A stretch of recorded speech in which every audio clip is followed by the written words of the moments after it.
Welcome to Extracurricular. I am your co-host, Eddie Geller. And I am your other co-host, Stephanie Vanos, school board member for Orange County, District 6, but here I am unofficially. Can we get you on here officially? How do we do that? Who do we email? I will be here unofficially. That's how I like to be.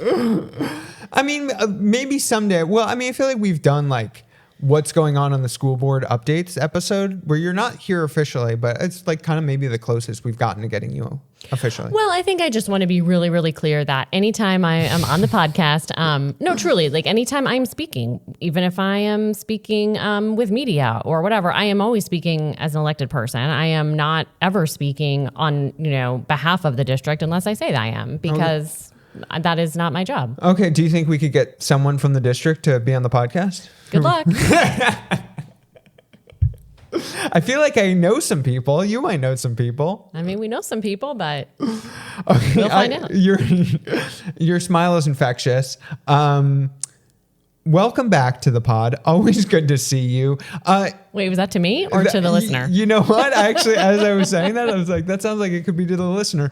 I'm happy to see you, and I'm happy you, the listener, are back listening to another episode. We always appreciate your presence. If you're not subscribed, do subscribe to the podcast. Rate us. How many stars, Steph? 5 stars only. 5 stars only. Check us out on Instagram, extracurricular_podcast. We love feeling your presence, which as that comes out of my mouth, that sounds weird, but it does mean a lot to us. We do. We appreciate it and appreciate comments and appreciate your thoughts when we see you on the street or take this part out. No, we can't take it out. It has to stay in. If you want to just show up at our door and just tell us what you think, that's great. Please come on by. Okay, moving on. All right. We'll give you a P.O. box. Okay. This week, a great episode this week. I think, is Jason our first journalist that we've had on? I'm thinking. I think so, yeah. Yeah. I think he is. So who did we have on this week, Steph? We had Jason Garcia. He is an independent journalist, and he writes a Substack, a Substack, or he writes for Substack, or he writes under Substack. How would I phrase that? You can find him on Substack. You can find him on Substack. He writes a Substack. Substack. We're laughing, but he's amazing, called Seeking Rents. And truly, I have learned so much from reading what Jason writes about. He he investigates, he digs down, he makes the connections that we kind of know are there, but like don't have the time to really drill down. And I appreciate people who get an idea in their head and, work through it until the end. And he has uncovered, just like I said, a lot of, unfortunately, disheartening information and sort of a lot of stories around corruption and scandal in Tallahassee, which is really unfortunate, but I am really glad that someone is there doing that work. So yes, and to everything you just said. He was great at explaining, fantastic investigative journalist. And if you're curious, if you've heard of the Hope Florida scandal, but don't quite know what it's about, like this is a great episode. But even more than that, we had invited him on. We talked a little bit about this during the interview to talk about the Hope Florida scandal. And then in this last week, an even bigger piece of that scandal was reported on by the Tampa Bay Times and Miami Herald that opens up even more information about this administration's corruptions, their wheelings and dealings. And there's just so much I want people to be able to hear and understand because, I know like many folks, frustrated that this administration still maintains its popularity, but then you see stuff like Hope Florida and like wildly overpaying for a piece of land in the Panhandle that was snuck into legislation, like all these like gross wheelings and dealings that are happening. Jason does a great job explaining what those are and why it matters. It's really outrageous. And he did a really good point of sort of talking about how people across the aisle are in fact paying attention. They see what's happening and outraged. But I do find it, I don't know what the right word is, but it's wild to me that we have this level of corruption going on in the, millions and millions of dollars with, unethical behavior at a minimum, if not outright illegal. And there are some people worried about a book on our middle school shelves. Right. It just seems it's so, yeah. You seem disheartened. I'm disheartened, but I am very heartened. It was a great conversation. I loved this interview. Jason was so fantastic, so I'm really excited for you to hear it. He was great, and my first time getting to spend time with him. You've known him for a bit, but just a great guy and wonderful to have on the podcast. Okay, in other news, it was like not a ton of stuff happening maybe on the school board level, but you did have a very interesting presentation this week on the board on AI and OCPS starting to figure out how they're going to integrate AI into both like the people who work at OCPS, but also teachers and students. Anyone who's listened to a few episodes of this podcast probably knows where I stand on AI. I think it's an incredibly destructive tool that makes people not think. But I'm curious, tell us a little bit about the presentation, kind of what your takes on it were. I will, but I do need to go back and correct something you said, which was that there's not a lot going on the school board level right now. Okay, I'm sorry. I did not. Only because we are sort of in the midst of a consolidation of several of our schools. And so there actually is a lot going on. There have been several community meetings, several more to follow. We have a work session this week about potentially closing some schools, consolidating them, which is nobody on our board, I can tell you, really wants to ever do that. But we are unfortunately in that reality because of the lack of funding that we are seeing from Tallahassee, coupled with the taxpayer funded voucher program, coupled with declining birth rates, and coupled with, of course, the schools of hope and these charter schools potentially coming into some of our schools that have a lot of excess capacity. So I just don't want people to think that is something that's taking a lot of time and a lot of emotion and a lot of work at the district level. But we also, yes, we had a presentation. I just want to say that maybe if we had someone from OCPS on the podcast officially, I would not have misspoken in that way. But anyway, go on. Well, we can always hope. We can always hope for someone in official capacity. No, but we did have a presentation at our meeting on Tuesday about AI, as you mentioned, and it was really interesting. So the presentation was sort of about a lot of about the ways in which the district is using AI for sort of some like administrative type tasks, and how we can use it to sort of dig into meetings to find information or policies to like find, key information. Which I think, and I know you agree, are like good uses of whatever this thing that we call AI are, like administrative tasks and like being able to compile information, retrieve it on an administrative, again, level. Like I think a lot of that stuff is useful, and my critiques are mainly leveled at like large language models like ChatGPT and generative AI. So just my own clarification, but go on. Right. And totally in agreement there. And the presentation, it sort of was, okay, we have this AI group, and the district is going to continue to sort of research to come up with some guidelines for how we use it. Teachers have been, I think, curious about it. Are they supposed to use it? Are they not supposed to? Some are in favor, some aren't sure. So they, just kind of talked a little bit about how we move forward. And then that prompted all of the board members to sort of weigh in and give their take on AI. And I would say overall, I mean, my takeaway, I'm curious to hear what your takeaway was watching it, but, overall my takeaway was that there are some board members who are, I think, more comfortable and interested in using AI in the future, though everyone said they want to make sure it never replaces human teaching and that human interaction. But I would say overall, I think the majority of the members were, I would say, skeptical and worried, and really had thought through some of the bigger implications of AI and what that means for our students, and what that means, first of all, for their development and critical thinking, but also for their privacy and their records possibly being out in the world, inadvertently, possibly. So that was sort of my take. What was your take? Yeah, no, I was heartened to see the skepticism from the board, and I want to shout out member Felder, who I thought was like kind of cracked open the door for some of that skepticism to come out. And I thought she spoke really eloquently. And of course, I appreciated the remarks you made. So I appreciate that skepticism and agree with what you said, that there is a lot of sort of hesitation and worry that this could, end up replacing that one-to-one engagement, which is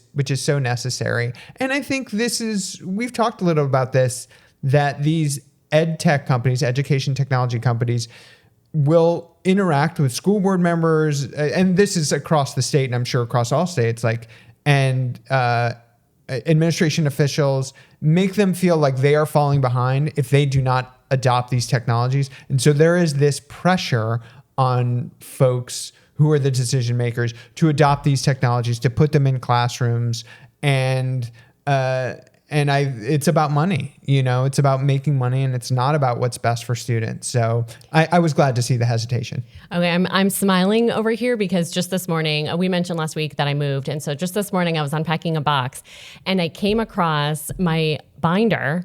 That it was a notebook that I had created back in 2019. It was the first time I had ever met with, I was just a parent advocate, just a parent, community member. Some say you're still a parent advocate. Well, that's true. I am still a parent advocate, but it was my first time I met with Chair Jacobs, and then I think she was Deputy Superintendent Maria Vasquez and a couple of other people in the district. I still remember who they were. I still remember sitting in the table in the chairs conference room, but was sharing my concern with, at the time it was iReady, which was an ed tech company. It was all in this what's the word, individualized learning, or whatever they call personalized learning, and just sharing my concerns. And I had a list of, you will not be surprised. So the first page of the binder, I had a list of 25 questions that I was going to ask them with highlights. And I had a red pen where I had, notes on each question about what this meant for our students, why they need more why they think they need more screen time. What do these ed tech companies really, what are they getting out of it? And just all my concerns. And it was just so funny, first of all, that I've kept it for now, 6 years. And looking through, I still have a lot of those same questions, to be honest. So it was sort of my first time, really bringing, kind of bringing an issue I really cared about to the board. And so it was just a little trip down memory lane. Oh, I love that. Well, you're staying true to who you are, and that's all we can ask. Well, yeah, I try. No, I do believe I do. And, I will say it was, iReady was the company at the time. So do you think I'm staying true to who I am? I do think you're staying true to who you are. I think we all, well, I don't know that we all are staying true to who we are. I don't think the DeSantis administration is. I think that, and I think there's also, part of that is you also grow over time too. And I think that's important. Well, and as you learn more, you know more, and you grow. Well, speaking of knowing more and learning more, please enjoy this wonderful conversation we had with investigative journalist Jason Garcia. Welcome to the podcast, Jason Garcia. Jason is an independent journalist. He writes a Substack called Seeking Rents. I find it in my inbox once or twice a week and learn so much information from Jason's great work. I'm just digging into so many different topics. So you must know a lot about a lot of different things. Yeah, I'm sort of a dinosaur. I've been covering Florida politics for 25 years now. So, yeah. And you used to work at the Orlando Sentinel, right? Yeah, I was with the Sentinel for about 20 years with a 5-year stint at Florida Trend in between there. So yeah, about 20 years. Most of my professional career was with the Orlando Sentinel. Okay. How do you like being on your own as compared to working for the Sentinel? It is the most fun I've ever had, but it's also the hardest I've ever worked. Which it works out because it's kind of this would be what I would do as a hobby anyway. But yeah, it's because you have no one to really answer to except yourself, but also, in my case, I'm by far my harshest critic and stuff. So it's a terrible boss to work for. Do you ever find yourself just sort of paralyzed because you want to do something more thoroughly or more perfect, and there's time is a limitation, resources are a limitation, and you just need to get it done? Yeah, I think that's a challenge. The other challenge is now so when I was last at the Sentinel, I was kind of this sounds so pompous, but I was an investigative reporter. Ooh. That's not pompous. We appreciate investigative reporters. But basically, I would just work on one thing at a time so you could deep dive. And now, because I'm sort of writing about so much stuff, what I find is I can get paralyzed about what to focus on when you'll have 5 or 6 things you're going after, and they're all kind of you get to the point where they're 60% baked or something like that, and trying to decide when to tunnel in on one and finish it up. That's probably where I end up finding some excuse to procrastinate. Well, one thing I want to say before we get started is on this podcast, we've talked a lot about Schools of Hope, and we did an explainer video. Steph, you were amazing as usual. But much of the work we did to get our facts for that podcast came from work that you had done. So I just wanted to, on this podcast, send you some appreciation because the work you've done has been integral. And now Schools of Hope is, I feel like I'm reading about it everywhere.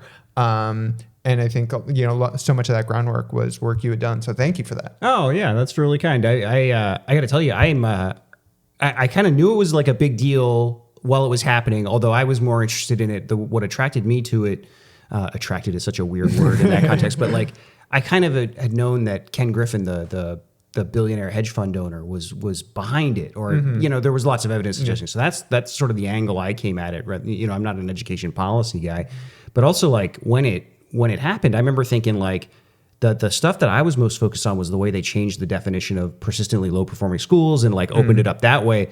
I was like as floored by anybody by the way the co-location stuff has just like mushroomed out of control, So in some sense it was just sort of like happenstance or luck that I happened to be focused on that, and then it turned into this like giant thing. But better be lucky than good. Yeah. Well, no, and I think you have a good eye for knowing when something scandalous and corrupt is going on. So yeah, and you know what? And I will say you're right. The co-location has kind of taken over, and it is outrageous what is happening. But that really the changing of the definitions of persistently low performing had a huge impact because it went from 47 schools or something like that, or around 50 to now over 250. So it actually was and like huge. a bunch of A and B schools now are suddenly persistently low performing. It's like. One of these things cannot be true, right? Either the grading system is way out of whack or the definition is way out of whack. So. I agree. Steph, do you think I'm persistently low performing? Absolutely not. Thank you. I appreciate it. We'll see if that definition changes over time. Well, speaking of being lucky rather than good, though hopefully we are both, we initially wanted to have you on because I had wanted to talk about Hope Florida and DeSantis scandals for a while. So I kind of want to start the conversation there, but there's actually a lot more that's come out over the past week in this same realm of scandal. So maybe we can start with Hope Florida. I think a lot of people are informed, but there are people like me who are like, I don't really have my mind around it. What is the Hope Florida scandal, and like, why did this blow up? Yeah, I think that's a good place to start. And I think one reason is it's both complicated but also pretty simple. Essentially, this all ties back to last year when the DeSantis administration kind of waged this unprecedented publicly funded campaign against the two citizen-led constitutional amendments that were on the ballot last year. There was Amendment 3, which would have legalized recreational marijuana in Florida, and Amendment 4, which would have overturned the state's near total abortion ban and prohibited any sort of further government interference with abortion, which, what a world when you see the bills now being filed in Tallahassee. But so as part of this, as that was happening, the DeSantis administration had sort of for years been talking to this Medicaid contractor, Centene Corp, that had overbilled the state's Medicaid program for prescription drugs. It had to do with like the PBM they had or something. And so they had been in talks for years over a potential settlement. And then just as all this campaign was wrapping up, they suddenly finalized that settlement after dragging their feet forever. But this was a $67 million settlement, but in the final documents, the DeSantis administration proposed having, instead of returning the full $67 million to the Treasury, essentially to taxpayers in the Medicaid program, which, and by the way, Medicaid is that's like health insurance for poor people, for elderly folks, for disabled folks. Like, this is the most vulnerable people in the state. And instead of returning the full 60, or having Centene pay the full $67 million to the state, they diverted $10 million. They ordered Centene to make a $10 million quote unquote donation to the Hope Florida Foundation, right? This was a nonprofit that had been set up as part of actually Casey DeSantis's Hope Florida had been a big initiative that she had spearheaded. And, a lot of folks thought when she was going to run for governor, this would be a big sort of plank of this. This was like, they built it as kind of helping get people off of welfare, right? And so they had set up this foundation. And so they had Centene put $10 million into this foundation. Then they immediately turned around and had the foundation pay out $5 million each, take that money and give it to these two dark money nonprofits, one of which was controlled by the Florida Chamber of Commerce, of all people. And those two dark money nonprofits then turned around and gave most of that money to a political committee that DeSantis' then chief of staff, James Uthmeyer, had set up to fight the marijuana amendment. So essentially what you had $10 million that taken from a Medicaid contractor that had overbilled the state. They had them put it into this nonprofit foundation that turned around and gave it to two groups that turned it into money for campaign ads against Amendment 3, right? And so that has, that has, like you look at a flow chart, it kind of looks a little complicated, but it's really a simple story. They took $10 million of Medicaid money and turned it into money for political ads, right? And it has really, it caught a lot of attention this year partially because there was a whole bunch of great investigative work done by particularly the Tampa Bay Times and the Miami Herald, but also like Republicans in the Florida House of Representatives were really digging into this, and they were pulling out records and getting testimony in a way that like an everyday journalist without subpoena power or without the power of the budget or something wouldn't have been able to do. And it's gotten to the point where it has now prompted like an active criminal investigation. There's been a grand jury that was impaneled in Tallahassee in Leon County, and we know that they have called in witnesses to testify about this. I don't think anybody really knows sort of what is happening, what they're looking at. I mean, it's still possible the grand jury walks away from this without doing anything or just writing a sternly worded letter or something like that. But there's also like the real possibility of criminal charges at this point, because you're looking at a number of potential laws that were broken in terms of misusing public funds, also violating laws in terms of alerting the legislature when you strike legal settlements and that sort of thing. And then of course, campaign contribution laws, like you can't give somebody money to make a contribution, right? And so there's a whole bunch of areas here where they certainly, if they did not break the law, they certainly bent it as far as it will go. Wow. This is a very minuscule point, but I just wanted to go back to when you were talking about the settlement with the company that I guess Centene. Yeah. Was the $10 million a total settlement, or was that part of the settlement? No, it was $67 million. And what was interesting is it's been a while since I've looked at the actual dates, so this is roughly like spiritually accurate. But something like 2022 or 2021 is when like Centene first proposed a settlement, and it was for $67 million and change, like an exact number. The final settlement that they struck in September 2024 was the exact same number that Centene had proposed 2 or 3 years ago, with the only difference being we're going to take $10 million out of that and we're going to put it in the Hope Florida Foundation rather than giving it to the state. Okay, so it was out of that. Yeah. So the 10 million was out of the 67 total. Yeah, and there's actually been sort of a significant new news development. This is going to go beyond sort of my knowledge of like law. So like generally speaking, like the federal government helps obviously fund Medicaid and stuff like this, and so they owed the state had to pay a share of this settlement back to the feds, right? Their share of this. And so the DeSantis administration, early on, as this scandal was first breaking, they kept claiming this was not Medicaid money. This $10 million was, I think the quote that Ron DeSantis would use was, this was the cherry on top. The $57 million, that was Medicaid money. This was just extra money to settle the claim and make it all go away. Except when you look at the formula they used to pay the feds back, they paid the feds back based on $67 million, not $57 million. Oh, interesting. Okay. So if this wasn't Medicaid money, then we just gave the feds a few $1 million that we did not need to give them. But in reality, this was Medicaid money. Yeah. Do you think that because where DeSantis is at in his own party's like popularity, like that, to your point earlier, that this has gotten traction with Republicans in Tallahassee, or do you think they are just generally like, this is bad shit and we're going to call you out on it? I don't know. How much does his political standing play into, folks getting angry with him? Yeah, this is obviously just me sort of speculating. Sure. Like, I don't really get to shoot the breeze with Republicans in Tallahassee. What? Too often. I'm so surprised. But I think it honestly, so much of it has to do with his like the rift with Donald Trump, right? That essentially there have been. Any reporter that's been covering Florida politics for the last few years will tell you there are many Republican legislators, especially, that have like despised Ron DeSantis. This is a guy that is he's sort of famous for, or infamous for, not making any attempt to build relationships with people, being very sort of dictatorial, which makes sense. Like, I mean, that's sort of like how he acts in public, but like that's the same guy in private. And so there have been a lot of legislators that have really just disliked the guy intensely for a long time, but there was nothing they could do about it because he was so popular. The rift with Donald Trump has given a lot of Republican legislators or Republican politicians in Florida who dislike Donald Trump or dislike Ron DeSantis kind of an avenue to go after Ron DeSantis now, because you have the protection of Donald Trump, and some of this stems all the way to the top of the Trump administration. I mean, like the biggest sort of political feud in Florida the last number of years was Ron DeSantis versus Susie Wiles, right, who is now Donald Trump's chief of staff. And so I do think, if somehow if Ron DeSantis had never run against Donald Trump, I don't know that any of this happens. Yeah. But now that there's kind of like a safe space where you can sort of go after Ron DeSantis without getting sort of offside of MAGA, I think that's a big part of all of this. That makes a lot of sense.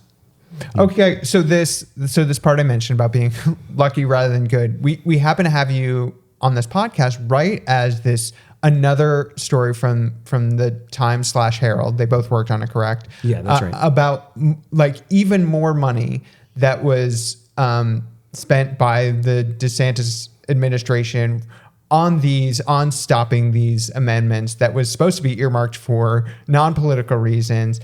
Can you talk about that story and like what has blown up in the last week? Yeah. So what we just talked about was essentially $10 million that were Medicaid money that was taken and turned into money for this campaign against, in that case specifically against Amendment 3. But that was part of this larger initiative by the DeSantis administration to use public resources to campaign against both of those amendments, the abortion amendment, Amendment 4, and the marijuana amendment, Amendment 3.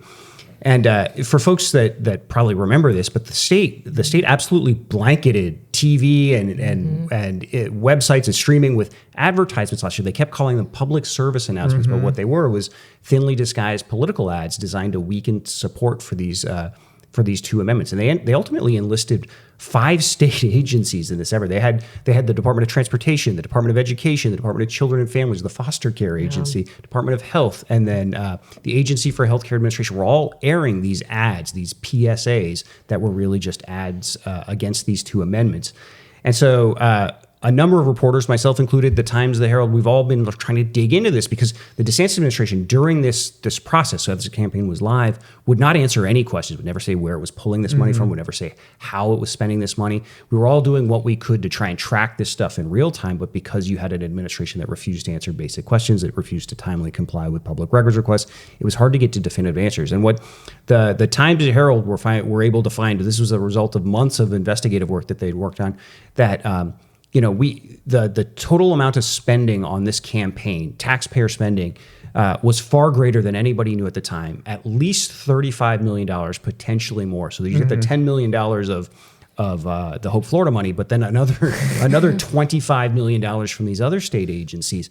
We've also been able to find that they were paying essentially the political vendors working on the political campaigns against Amendment 3 and Amendment 4 were all on hidden subcontracts for the state. So you would find like 4 of these agencies, they all hired the same advertising agency at once. There was like within 3 days, they all suddenly were like very interested in advertising, right? And what we would found, and these were actually record-seeking rents found at first, invoices would come in from this vendor, but there would also be like corresponding invoices for the subcontractor, and the subcontractor was the political contract. It was the political vendor, right? So all of this money was just, they were using like the state contractors as pass-throughs, right? They existed solely to make it impossible for anybody to see in real time where this money was actually going. And it got so crazy, the state transportation department was actually, essentially laundering money through a transportation engineering consulting firm. Right, that was then turning around and paying all the ad vendors and stuff. So like, if you didn't know that, you would have no way to know that like a $2.5 million payment to Reynolds Smith and Hills, a transportation engineering, was to buy ads against the marijuana amendment, right?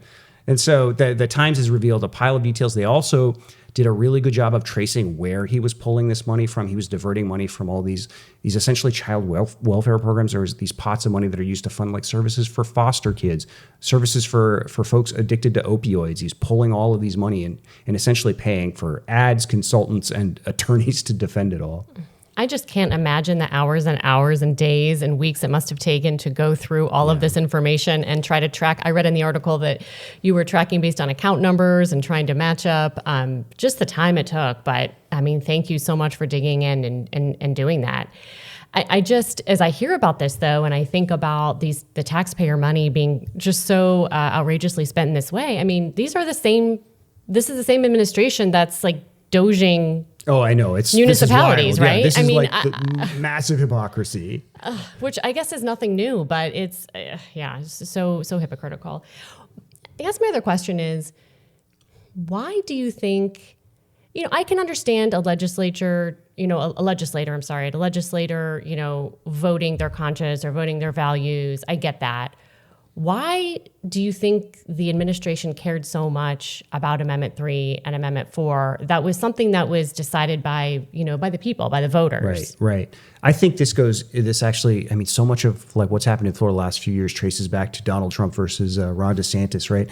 You have to remember going into, summer of 2024, right before these campaigns really kicked into gear. That was right after Ron DeSantis had run for president and sort of been humiliated by Donald Trump, right? And he'd come back to Florida and he was looking at a situation where he had gone from being like the most popular Republican outside of Donald Trump in the country, a guy like that everybody agreed was clearly Donald Trump's successor, to a guy with no future whatsoever, right? Like Donald Trump hated him, Donald Trump's advisors hated him. There was a whole bunch of Republican voters that viewed him as disloyal for running against Donald Trump, right? He had no future. He was looking at like potentially like multiple years of lame duck status.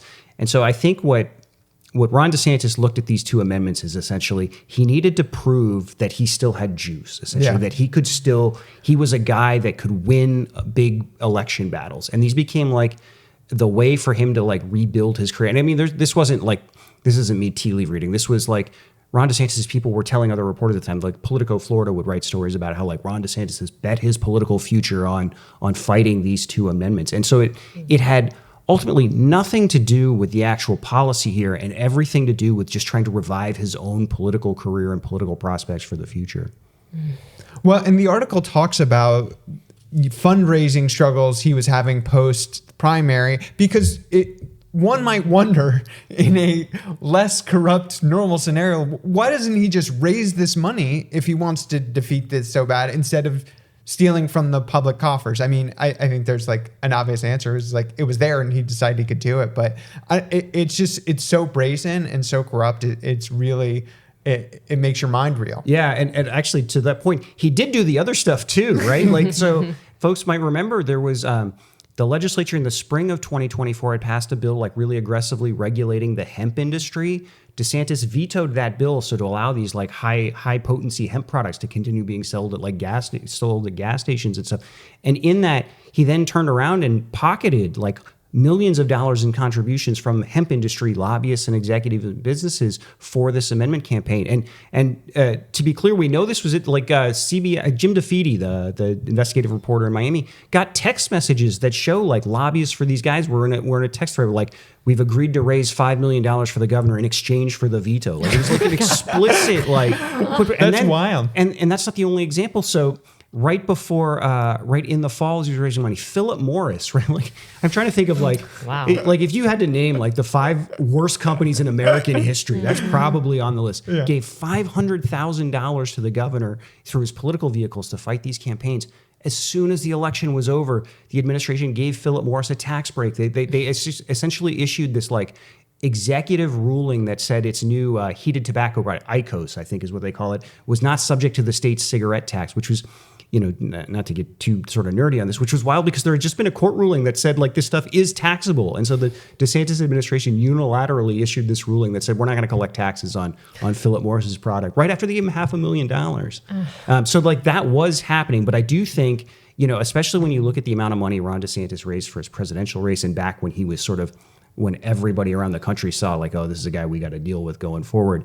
I think it is probably true that he did not raise nearly as much private money as he expected to. I think that would make total sense to me in that narrative. And because the other thing, in these records, we've actually pulled like lots of emails around how these ad campaigns got started. And one thing you find is they were like panicked and moving really quickly all of a sudden. So one of the things they were doing to get money out the door as quickly as possible is they were hijacking existing contracts rather than trying to bid stuff out, just because not to avoid the bidding, but just to avoid the time frame. So like a lot of this ad money went out the door on the back of this like 6-year-old DEP, Department of Environmental Protection contract for like promoting coral reef preservation in Florida, right? They just hijacked that. There was another place where, generally speaking in state government, you're not supposed to pay for stuff in advance, right? You pay for products or services once you receive them.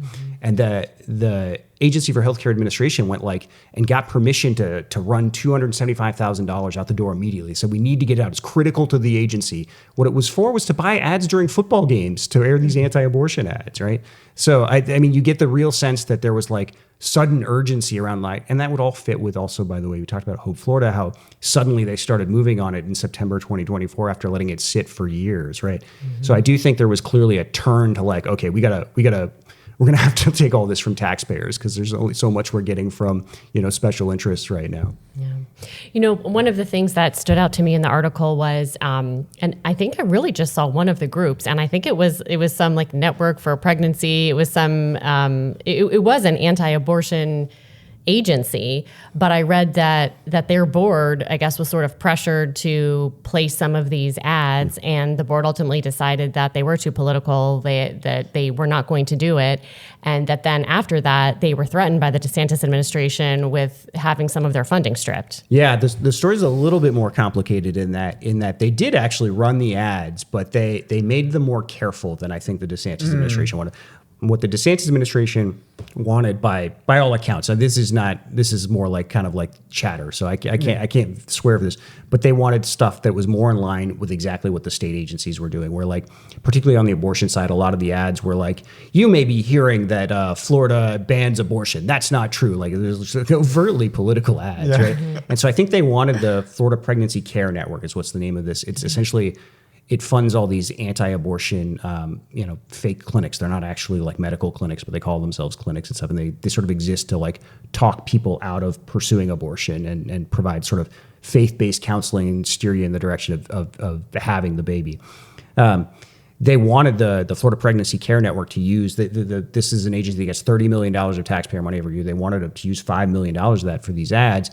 The network sort of pushed back and ultimately ran a bunch of ads that were very clearly complementary to the state. They used a lot of the same imagery and language and stuff, but they were much more careful. And I remember actually going to write a story about this when we learned that $5 million came out of there too, watching the ads. Because when you would see them on TV, you would think they were all the same ads, right? You're just kind of half paying attention to them. It was only when I paid real close attention to write down what they said. I was they're promoting their 1-800 line or whatever their call center line is and stuff. They were much more careful, but apparently even what they did was not enough because the DeSantis administration in his next proposed budget wanted to strip all funding from them and create a new agency entirely to fund these anti-abortion clinics. It's how crazy can you get? Right. Only you only get funding if you're crazy enough, if you're brazen enough, if you're outrageous enough. Well, what were we just talking about? How all these Republican legislators for years have hated dealing with this guy, right? Mm-hmm. It's if he doesn't get 10 out of 10 of what he wants, right? You're public enemy number one, right? It doesn't matter if you give him 9 out of 10, right? Yeah. Obviously just speculating here, but after this newest article has come out, what do you think might be next here? Do you think we've cracked open another Hope Florida size scandal, or I don't know. I mean, speculation at this point, but curious what you think.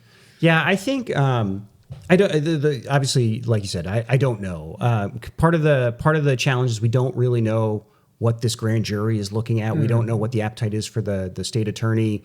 If this is really meant to be an investigation into this rather than just sort of a, we looked at it and wash our hands of it sort of thing.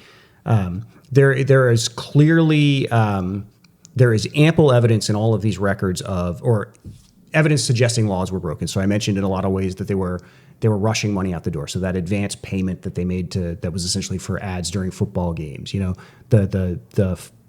they're talking about that was critical for the operation of a state agency, which is key language to be able to get that.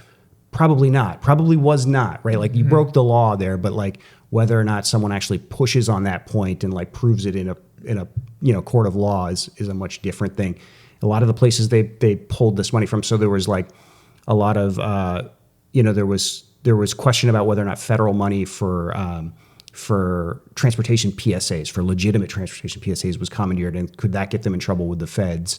I don't know if they used it. There's records where they claim they did not. That's a place you might look. In a few places where they rush contracts out the door, in places where they put vendors on subcontracts and stuff. There's real questions about whether or not procurement laws were violated. But to the point of whether or not someone is really going to dig into that, I have no idea. I sort of suspect the Hope Florida stuff will stay contained because it's such a, once you get bigger, it just becomes like sort of sprawling, right? Yeah. And like each individual place where they probably broke the law is kind of like a ticky-tack foul, and like maybe even the sort of thing that like happens when an agency is rushing money out the door for like something legitimate, right? And so this is total speculation, but I would expect it stays focused on the Hope Florida stuff just because that is just a very sort of contained element of this. That makes sense. Also, one thing I wanted to mention, because you mentioned his name, but I don't know if we've said it explicitly, James Uthmeyer, who is involved in all these things, now our state's attorney general. Yeah, right. In fact, like to your point of like where this story potentially goes next, in all of the records that I've seen, and I think I've seen most of them at this point, not all of them, but like one of the most obvious absences is there's nobody like really directing it. It's like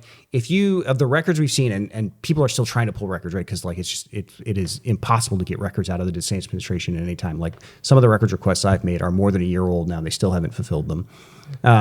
But like the records you've seen, it's almost like these agencies were all operating independently, and like somehow the money was all ending up in the same place, and somehow they ended up like sponsoring the same ads. And so clearly somebody was coordinating it, right? And none of that is in any of the paper. And so, I mean, the reality is it's got to be James Uthmeyer. And I say that because he was the chief of staff at the time. We know he was a hands-on chief of staff. We also know he took lots of steps to hide his fingerprints in other ways. Like, for instance, this was a guy who would use a Proton email address while chief of staff. But even beyond, And for folks who don't know, that's an encrypted, like hard to trace email address. That's right. That's right. And that we know that the governor's office would encourage people to use Signal, for instance, another encrypted messaging service. And on top of all this, James Uthmeyer was also the guy that they set up and was in charge of fundraising for the political committee in charge of the anti-Amendment 3 advertising. So like in the Hope Florida scandal, he was both the chief of staff of an agency that like took $10 million and moved it, that ultimately ends up in a political committee that he was the chairman of, right? And so, there's a lot of digging still to be done about, who was ultimately giving the orders and stuff in this, but probably that requires, somebody with subpoena power to really get these kinds of answers. And so who knows if we'll actually go that far. Yeah. Mr. Uthmeyer seems very busy. Busy man. Also very busy with Alligator Alcatraz. I mean, there was something like was his baby, right?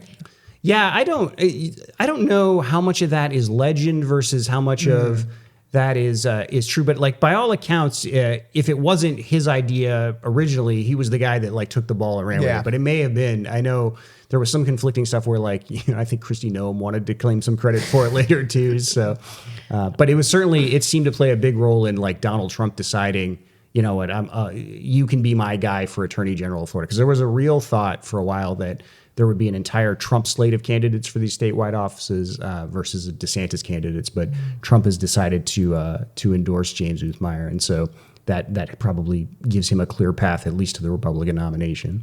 I just wanted to go back. We were talking about some of the documents and how you aren't able to access all of them, and I think about when I hear various and sundry appointees of the DeSantis administration talk about how much they care about transparency and accountability.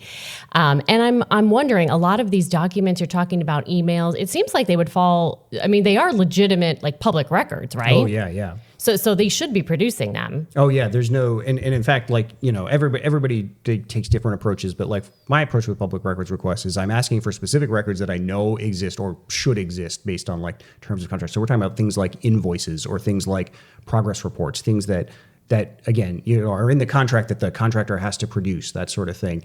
And there's no reason for these things to be exempt, right? And we know communications exist just because like communications happen, right? But yeah, all of this is public record. There can be exemptions for or redactions for different things, and so there's a process in place to allow that to happen.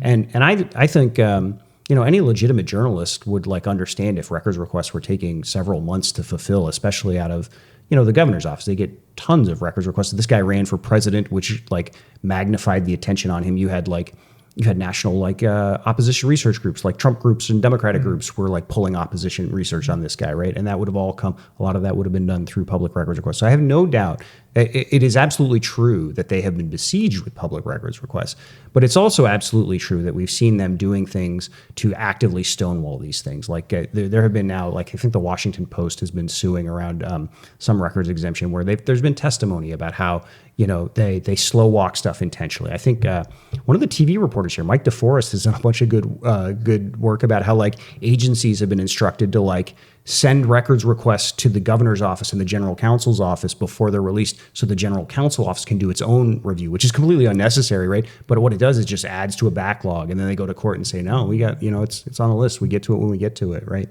And then they've invented reasons not to produce records. So like one of the big legal fights that has never been fully resolved yet is they've like invented a claim of executive privilege in Florida. This is like a presidential thing. There's no mention of executive privilege anywhere in the Florida Constitution, anywhere in statute, but they have decided that the governor of Florida has executive privilege and can withhold certain communications he has with advisors and stuff. And so that the court case where they brought that up, it never advanced to a point where like a judge ruled on that specific point.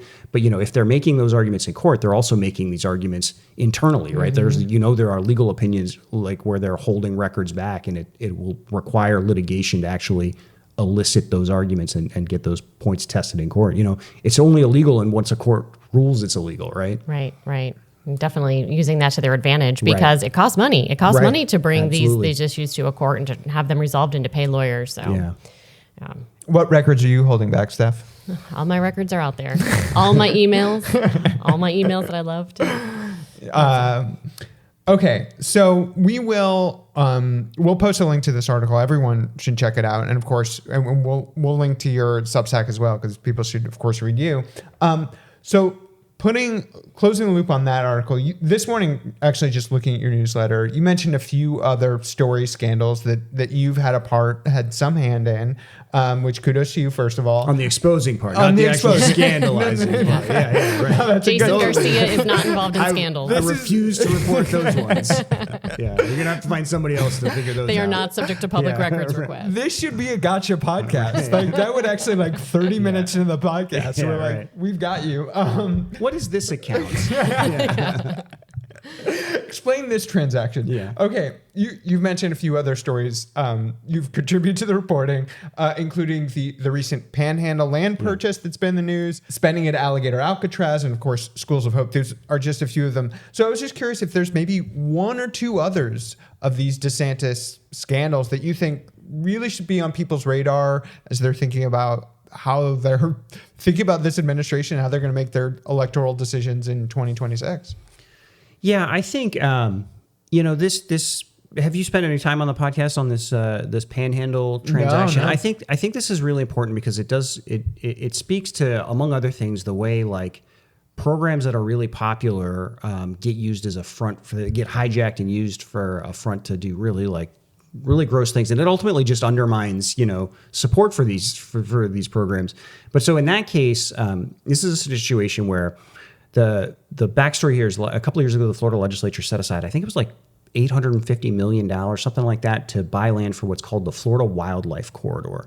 And this is like a bipartisan program. It's supported by like conservationists, by hunters, by like the whole gamut of like human experience likes this. And the idea is to build conservation and sort of like preserved ag land, basically running the length of the state. And what you're doing is, among other things, creating like contiguous habitat for panthers and bears and stuff. And it's a much more effective way to like preserve lands and wildlife than just buying stuff piecemeal in isolated patches, right?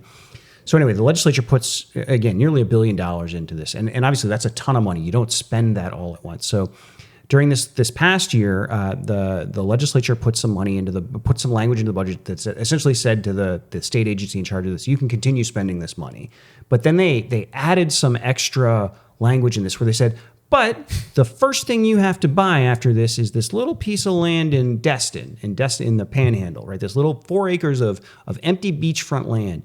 And also what was important here, they also said, and also you don't even have to get an appraisal on this. You just use any sort of, if the landowner's got an appraisal, just use that. And what everybody knew at the time, everybody on the inside, nobody on the outside knew this, but the landowner was sitting on an appraisal for more than $80 million on these 4 acres of land, more than $20 million an acre.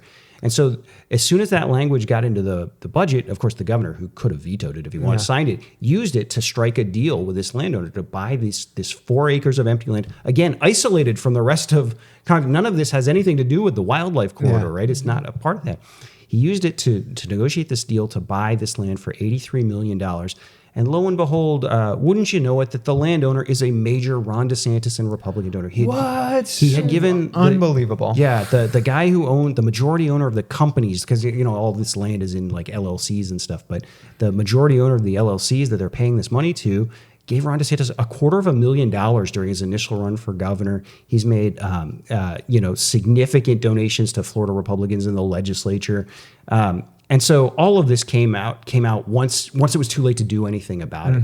And so where we came in is we had, as part of, actually this was totally like fortuitous is the wrong word in something so ugly, but we had done a separate public records request, and in that had swept up some emails that showed this language that got put into the budget. And it got put into the budget by a guy by the name of Jay Trumbull, who's a Republican state senator from the Panhandle. It's going to be the president of the Senate in a couple of years. So he's one of the most powerful figures in Tallahassee. He got the language from, shock of all shocks, a lobbyist for the landowner. So this landowner essentially got the legislature to put language into the budget so that they could pay him $20 million an acre for land, right? Wow. And so it is just like, it is utterly grotesque. I mean, you've had, I mentioned the Florida Wildlife Corridor. This whole program has just bipartisan support. Environmental groups and conservation groups are up in arms about this because they're like, you've had one longtime conservation leader called this a sham. You've had another saying like, this is, you're taking money that's supposed to like provide Florida panther habitat. You're using it to like reward a donor, essentially to pay off a donor, right? And this is the sort of thing that just like gets people to think, they're all crooks, right? And you're like, all you're going to do is like erode support for like preserving this land to begin with, right? And one of the things that came out of this is the governor was recently asked about this to defend it. And this is like, this is like Big Boss Man. Remember, this is a guy that like dressed up as a fighter pilot in a commercial, right? That's how tough this guy is.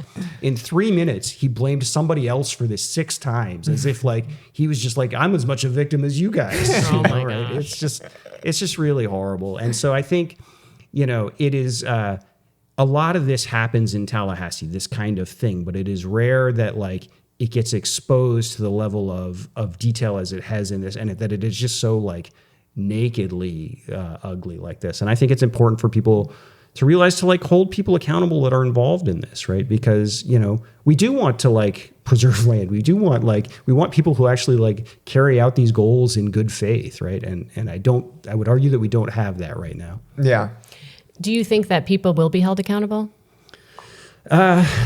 On this one, no, I don't think there's any chance. In fact, the deal just closed. I mean, again, the senator that wanted this isn't one where like it was just the governor wanted it, and so you might have a bunch of like Republicans that Republican legislators that don't like him going after it. You also have like the future Senate president also wanted this done. So you're in a situation where like even if there are a bunch of Republicans in the legislature that think this is pretty gross and wish it hadn't happened, nobody's looking to like have their bills killed for the next 4 years, right? So. This is like, it's just unfortunate. Like Tallahassee is just such a top-down governed place, right? Like nothing in the legislature happens without like the say-so of the House Speaker and the Senate President. So if you're one of those people like in line for those roles, you have almost absolute power in that process. So no, I don't expect anything to come of this. I don't expect any lessons to have been learned other than potentially like, let's not be quite as nakedly brazen about it next time. Yeah. Do you think, okay, so the legislature probably isn't holding anyone accountable. Yeah. Do you think that voters will? Or do you think this is something that voters just aren't, that they're sort of responding, as you mentioned before, like, well, they're all crooks. I don't know who it was. There's politicians. Right. This is just what they do, and they're just bad people. Yeah, I do think I don't know is the honest answer, and it is very hard in a state like Florida where it is so aggressively gerrymandered, these districts. Like you are living in a state where 57% of the electorate just voted to end government interference with abortion, and the legislature is about to pass a bill that says a fetus is a person, right? Like, I mean, there's just like a complete disconnect between the sort of the like general vote, the median Florida voter and the median Florida legislator because of redistricting. And that makes it really hard to drive changes. Now, I will say there have been a couple of issues that have kind of like sort of developed into kind of statewide controversies that cross partisan lines or like party lines in a way that I'm not used to. The Schools of Hope one, I think, is absolutely one of these. I mean, you have people in places like Sarasota and, Clay County and all these other places that are really upset with suddenly hearing about like longtime schools might close, right? Because they're to avoid like having a charter operator leech off of them. Or, you've got these big charter companies essentially going around like a dog peeing on fire hydrants, right? Like just marking schools up for themselves later, right? But also, I don't know if you guys have discussed Senate Bill 180 on this spot. So this was a piece of legislation that passed last year, ostensibly in the name of hurricane recovery. And so the whole goal of this legislation, it passed like bipartisan, overwhelming margins. I don't think it was unanimous, but it was pretty close if it wasn't. And the idea was like everybody said this is going to help like communities build back after, make sure like if your home is destroyed in a hurricane, you got the ability to rebuild your home, you don't get moved out. But they included some language in there that essentially preempted all land development rules in Florida, local land development rules in Florida for like the next 3 years, and retroactively like undid stuff from the past, like I think almost going a year back, right? And so this has become a big deal in Orange County, where we right now have a couple of developers are suing the county, arguing that the protections that 70% of voters voted on, rural boundary protections, those have been dissolved by this new law, right? And this has become a big issue in Manatee County, one of the most Republican places in the state, Southwest Florida. You have developers have used this to like crush wetland protections that had like bipartisan support. Voters in Manatee County in 2024 threw out like basically their entire county commission over this issue of wetlands. They'd repealed protections for wetlands because a bunch of really influential developers down there didn't want them. So like they threw out their county commission. They were supposed to bring it back, and developers have used this law to stop those from coming back.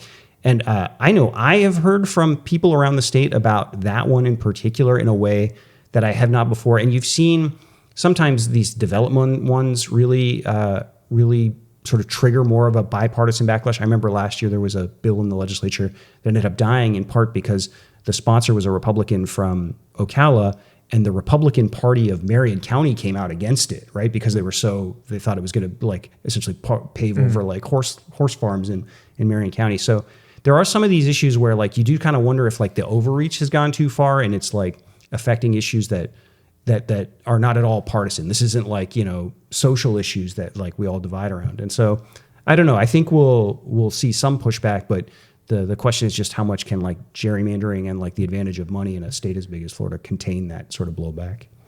Okay, we're heading into 2026. Do you have any thoughts about who's going to lead the state, either on the Republican side or Democratic side? Oh man, yeah. I should say that my track record on political predictions is horrible. But right? You know what? It's a podcast, and we love content. right. And you're an informed opinion haver. So it's amazing. I get it so wrong. I mean, it's this is an incredibly difficult state for a Democrat to win. So it's like. Absent some sort of extenuating circumstances. And, it might be, it's possible that 2026 is such a historic year that something unexpected does happen. But, I think anybody sitting here would expect the Republican candidate, particularly in the governor's race, is going to be heavily favored. Right now it seems like it's Byron Donalds because he's campaigning with Donald Trump's support. And that's like, at least for the last 5 or 6 years, has been all that really matters. I mean, it's the entire reason Ron DeSantis is governor, right? Yeah. I do think the way national politics is developing, where you're starting to see like quite a bit of a crack up in kind of the Trump base and like kind of a split between, MAGA versus America First sort of thing. I don't know that the Trump endorsement is necessarily going to be as powerful as it was. So I could see a path where someone else emerges. I just, I don't know who that is. I mean, you've got this crazy guy, James Fishback, going around calling Byron Donalds, who was black, a slave at every turn, right? Like that like seems like the most repulsive person imaginable, but also like the way Florida politics has gone, like this guy seems as good a bet as any to me at this point, right? Like kind of tracks. Yeah, exactly. So, I would bet on Byron Donalds right now, but I wouldn't like necessarily bet everything on it. Yeah. And just anything in the upcoming session that you have your eye on, or you want to just say a few words about? Yeah, I think, we're obviously still learning because one of the enduring frustrations of my career is that bill drafts are confidential, right? They're not subject to, so like there's all sorts of bills and amendments that'll show up later that we won't have any idea until they're there. But some of the stuff we're seeing, it just started moving this week. There is this wild development bill, unlike any I've ever seen. They're calling it the Blue Ribbon Projects Bill, which is a really funny name. Like, I mean, oh, great. If it got a blue ribbon, it must be good, right? Yeah. First place. And this podcast, I think, got a blue ribbon. yeah. And what it essentially is like a gift for the very largest landowners of the state. It would essentially allow property owners that have 10,000 acres or more, so you're talking about like massive properties, to get administrative approval for development entitlements, meaning no public hearing, no public vote before the county commission or anything. You're just like locked in. If you set aside 60% of your land in what they're calling like reserve area, is like it's designed to imply that that's all conservation land, but it actually means like utility land and golf courses all sort of count under the way this definition is. That means on like 40% of your land, you get.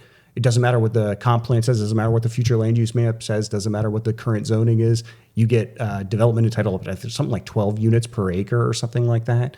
And so I suspect the group that appears to be lobbying for it, we're still trying to learn more a bit about this. So I think there's more to come on this. But it up and hired like half the lobbying corps in Tallahassee over the last 2 months, basically. So this will be a big fight. Another one that I've been sort of like flagging for folks because I find it really interesting is, Wilton Simpson, the state's agriculture commissioner, he's pushing this it's this big sweeping, he calls it the farm bill. He does this every year where it's like this giant bill with tons of stuff in it. But this year he's got this one piece in it that he keeps not talking about and nobody is talking about, but it expands something called like food libel laws. And so if you don't know what these are, these were passed like back in the 90s. And this is what, like, if folks remember, the beef industry sued Oprah Winfrey after she did, that this was done under a food libel law, which basically makes it easier for the ag industry to file libel lawsuits to sue critics of their products. And so these food libel laws normally apply to criticism of perishable food products, which food libel laws are terrible. They should not exist, but at least the argument for it is that perishable products, if they go bad before you can set the record straight, if someone tells lies about your apples, right, before you get the chance to like clarify, the apples might go bad. Wilton Simpson in this bill wants to expand Florida's food libel law to cover non-perishable food, but also to cover criticism of like agricultural practices. And what this appears to be, and the sponsors even kind of alluded to it in a question, is for the sugar industry. So like what is an influential ag industry that produces a non-perishable product, sugar, that has lots of critics about its environmental impact, about its public health impacts from its cane burning, where it drops this black soot. And so this law would empower the sugar industry to like sue Everglades groups, to sue the Sierra Club over burning stuff. So and again, the most suspicious thing in it all is just the way nobody is talking about it. This bill just went through its first Senate hearing, and the guy sponsoring, who's actually from our Keith Trunow, who's up in Lake County, he spent like, I don't know, good 5 or 6 minutes, like what sounded like reading the bill, essentially describing everything, yet suspiciously didn't say anything about this one piece of it, right? So it seems pretty clear like somebody's trying to hide the ball on that. And so I'll probably be writing about that and like, screaming about it just to like make sure we at least get like some serious questions asked about it, so. It actually kind of makes me think like, what would RFK Jr. think about that? Oh, I know, right? This is like, and so it's actually interesting that you say that, because I bet that is why they are being quiet about it, is because there would be like Maha folks that, have some pretty strong thoughts about like food dyes and industrial agriculture and stuff. And these are the sorts of people like, me as a guy who just like spends his career shouting at the Florida legislature, like shouting at a wall. They're more likely to listen to like when the chemtrail people come calling saying like, don't do this, like they're going to have a more receptive audience. So I suspect that is why they're trying to hide the ball on this, but I don't know yet. Well, I know where to find RFK Jr. I know what Compass Coffee in Washington, D.C. in Georgetown, at what time he shows up. Show him this bill. I might He's going to be mad. I know. Yeah. I might I'm sure if I come up to him with a piece of paper, I'll be tackled by at least a dozen security people. But you got to fold it up like we used to do in the old days in the squares and then just pass it to him. That's a great idea. Okay. Thank you so much. This has been so informative. Oh, that's kind. Yeah, thanks. No, we really appreciate it. Where can people find your work? Where can they support your work? Yeah, so the easiest, it's on Substack, but the easiest way to do it, to find it, is just to go to seekingrentsfl.com, and that kind of redirects you. And so the way Substack works, it's an email newsletter. So if you can sign up for a subscription, and that'll have all our emails and podcasts emailed straight to your inbox. We don't put anything behind a paywall. A big part of like why I started this was I wanted like all of this information available to anybody, rather not just people who could afford it. So you got like so many news outlets that cover like legislative policy really aggressively, but behind like expensive paywalls, it's basically it's only lobbyists that really know what's going on, right? But there is an option to voluntarily pay for a subscription if you can afford it. We've had hundreds of voluntary paid subscribers, so it's been pretty like gratifying to see that happen. But if you've got the means and you can do that, the money we get from those paid subscriptions are really important to helping cover, the cost of public records requests and like probably lawsuits to try and get public records out. So yeah, seekingrentsfl.com and pay if you can afford it.